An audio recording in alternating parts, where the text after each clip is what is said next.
Welcome to the third volume of our web series, Once Upon a Time in The Sims Medieval.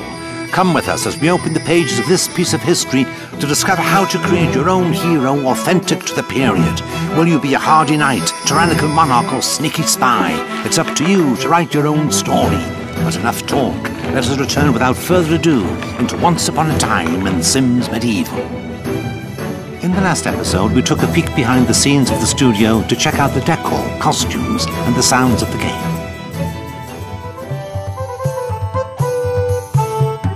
Now let's talk about the most fundamental element of all in your game, your hero.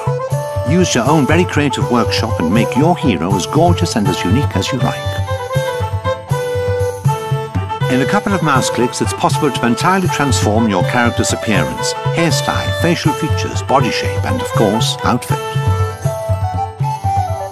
But the most important decision is how to choose two defining personality traits out of the many available. You might choose to make your hero brave and alluring, but nothing's to stop you from making him or her egotistical and Machiavellian instead. My name is Samantha Lau. I am the Senior Product Manager for The Sims Medieval. The traits themselves range from the obvious traits, such as the chivalrous, adventurous, and scholarly traits, to the not-so-obvious traits like the whale ate my parents traits.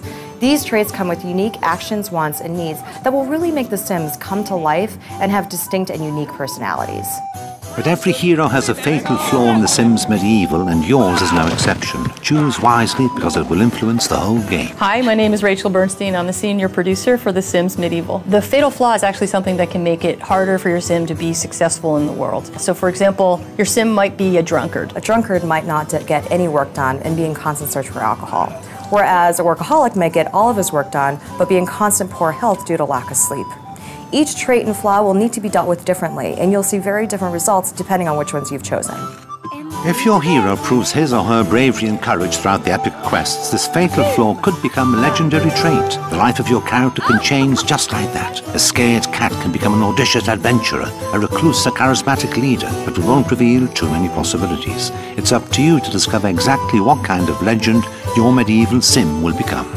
I'm Cohen, Senior Marketing Director for The Sims Medieval. You'll discover some features that feel like RPG features. And those features are things like quests, combat, crafting.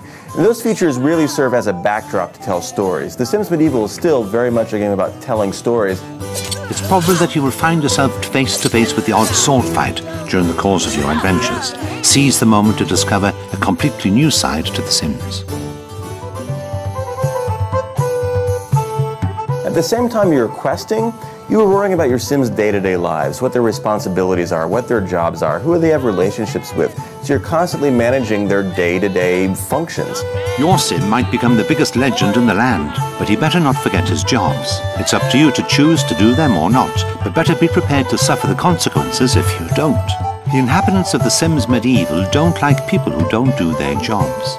If the physician isn't handing out enough potions to the sick, or the blacksmith not forging armor fast enough, then one of the characters might well find himself in the stocks in the village square, under fire from rotten tomatoes. And then even more severe, they could be pushed into the pit of judgment where a monster awaits. And if the Sim is quite strong in combat, the Sim might be able to crawl his way out of that hole. However, most Sims will not. Most Sims who enter the pit of judgment will never return.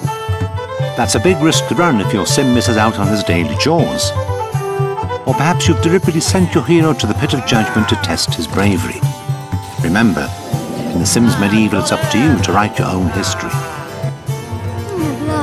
Thus, the third volume of our ancient Once Upon a Time in The Sims Medieval draws to a close. In the next episode, we find out more about how quests work and how all actions have consequences. For the sake of your kingdom, miss not the fourth historic volume of Once Upon a Time in The Sims Medieval.